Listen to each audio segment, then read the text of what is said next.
Matthew Perez. I am the lead designer for the Outer Worlds Peril on Gorgon DLC. Hi, my name is Carrie Patel, and I'm the game director and narrative co-lead for the Peril on Gorgon DLC. Okay, so take a moment to tell us about Peril on Gorgon. So, Peril on Gorgon is a single-player narrative story expansion to the base game of the Outer Worlds. It slots right in with the player's experience of the base game. You can begin at any time after completing the crit path on Monarch.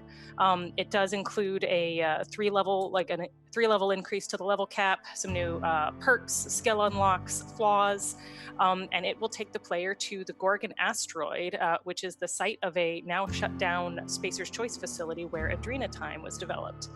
We took a little bit of a pulp noir approach with this one, so something that we felt aesthetically slotted in well with the base game's pulp sci-fi aesthetic and look.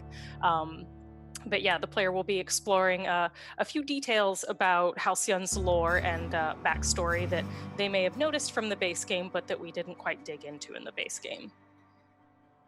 Matt, what did I miss? I think you got it. We're adding 3 new science weapons to the game as well. I think science weapons were always a big fan favorite, so we're always looking ways to introduce new toys for the player. So those are going to be really cool. So what can you tell us about the Gorgon project, which looks to be like one of the big centerpieces of the story? Yeah, so this was a Spacer's Choice facility that was centered around the development of Adrena Time. They located the facility on the Gorgon Asteroid, which is part of the Charybdis cluster, kind of near where you find Scylla in the base game. But this has a very different structure and look to it. The facility was abandoned about 5 years ago when the project was mysteriously shut down. And as the player, as you explore this facility, which has now become overrun with marauders and monsters, and now has a small sublight outpost in it, you will discover why it was shut down, and you will make some important decisions around what to do with that knowledge. So, and you're meeting a couple of new characters, yes?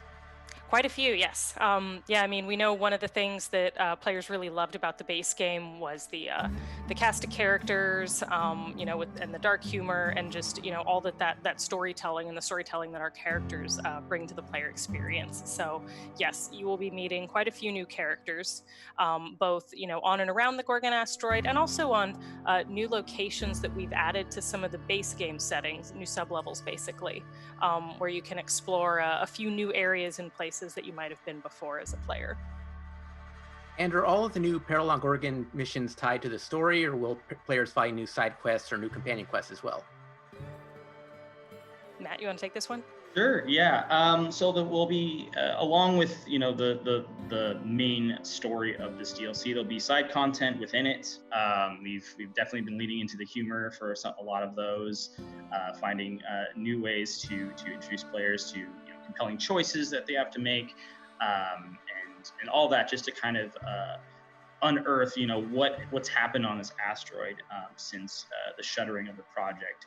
And there's going to be a lot to do in that department as well.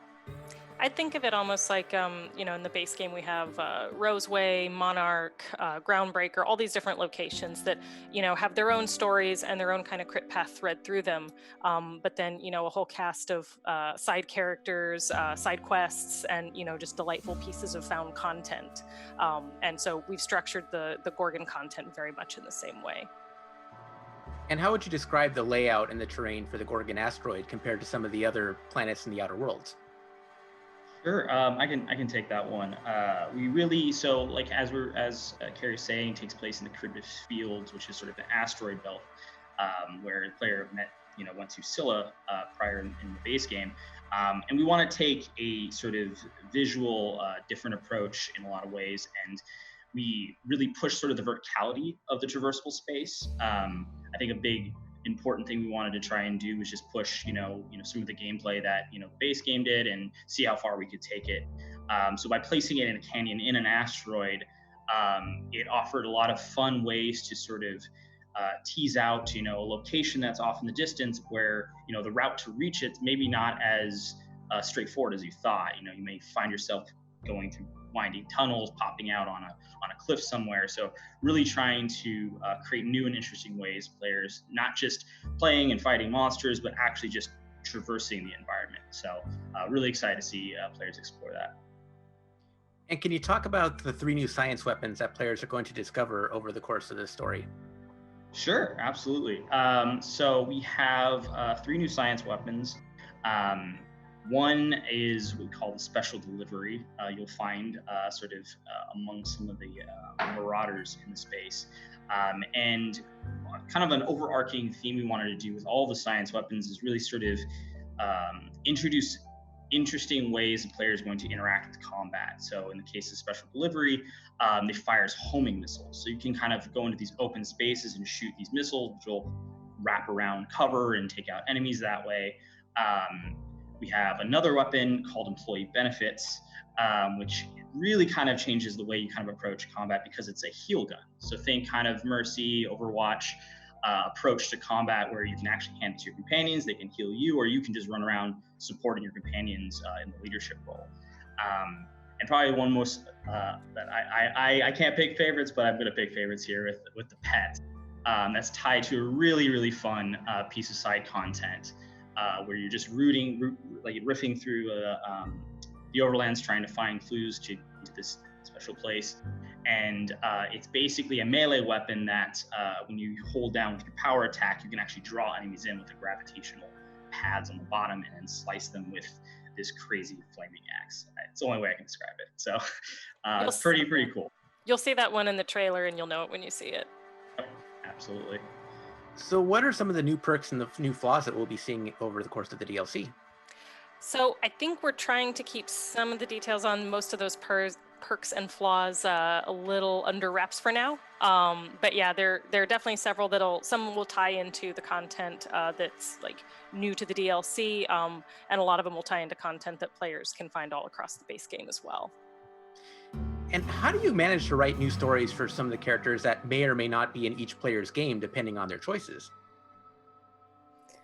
Well, I mean, that's a really interesting question. I mean, I think one thing that we are very used to as a studio, because it's been a feature of so many of our games, is just recognizing that players can and will try just about everything. And for some players, that means, killing all the NPCs they can.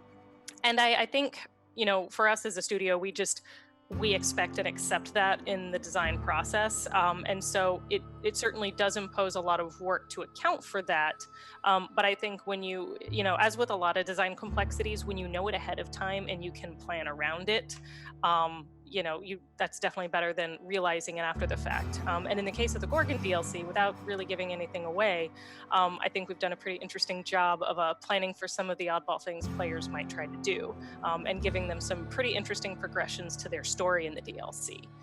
So I think players will be rewarded whatever they try.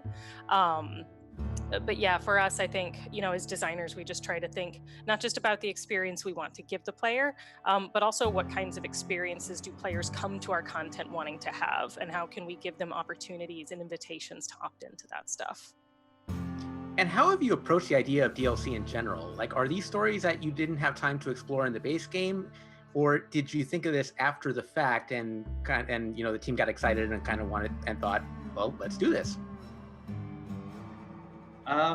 So in a lot of ways, what DLC allows you to do is really, you kind of can look at the entirety of the base game and all the stories you've told, and look at particular pieces of information that you can expand on, kind of hone in on, and tell very particular stories, as opposed to kind of trying to fill this huge world that you're really trying to introduce the player to. So now that we kind of have that foundation, it really let us kind of go back through all of the things that we've kind of either hinted at or things that we always wanted to explore more of, and use the DLC really as an opportunity to sort of just put a magnifying glass on it. And I think that's been the general approach.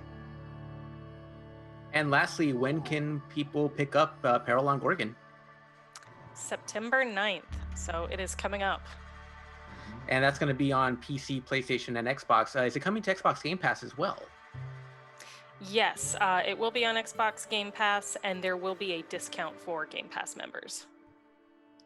Awesome. Well, Carrie, Matthew, thank you so much. Like this was, I'm really excited for this. Like this was my game of the year last year, so I'm really excited to see more of it.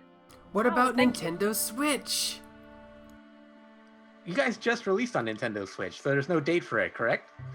We did, yeah. We just released the base game on Nintendo Switch. We do not have a date yet for getting the DLC on Switch. My questions are more open-ended and more generic than Ozzy's, but for Carrie, as a narrative designer, can you talk about the difference when you're designing a game that's science fiction over fantasy? Are there similarities, differences? Do you treat them differently? Like, what's your mindset when you go into something like that?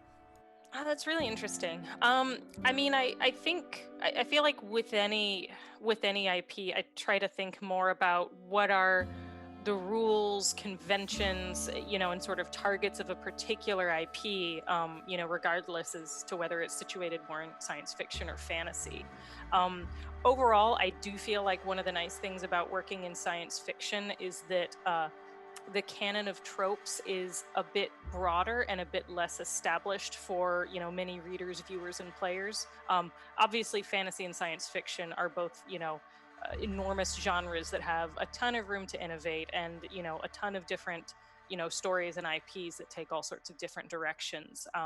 But I do think when you approach something in science fiction, there are probably fewer expectations about what it will look like and what it'll feel like. So that's always nice as a writer. And then Matthew, from a gameplay perspective, from kind of along the same lines with fantasy and science fiction, is it easier to create different perks and weapons and such in a science fiction universe compared to like a fantasy universe where you have like swords, bows and arrows, that kind of stuff? I mean, you can definitely get really sort of creative in a lot of different ways based on fantasy and science fiction. I think the important thing, at least I've found with science fiction, is really having a deep understanding of where the lore sits in terms of what's feasible and what isn't feasible. I think in fantasy, I think similar world building things can come into the fray, but you're also dealing with a certain kind of fantastical reality where you can kind of bend things in a certain way, whereas science fiction, I think you have an opportunity to kind of create a foundation for believability, but it means you have to kind of keep those gameplay mechanics kind of within the realm of that, so you're not kind of breaking the trust you've made in that kind of world you've created for the player. So I think in a lot of ways, like, as designers, I think we love being put in boxes and trying to do the best we can and making the best design for those boxes. So I know for me, I've always preferred science fiction because of those limitations. It just makes it that much more of a challenge, and it's just great. It's fun. So in terms of like you guys, the game's has a ton of humor in it, a lot of Easter eggs, a lot of subtle like winks to pop culture. Anything that we can look forward to in the DLC that you've added from something? Maybe a hint of people in a certain area people should look for things or see something like that. I will say there are some excellent tidbits, excellent gags and jokes in the DLC. I feel like if I tried to tell you what they were, though, like I would be robbing you of the joy of experiencing and discovering them in the wild. I will say there is a particular thing that I think a lot of players really liked from the base game that we've played with quite a bit in the DLC. So again, I think players will know it when they see it. But yeah, we've definitely included the dark humor and the absurdity.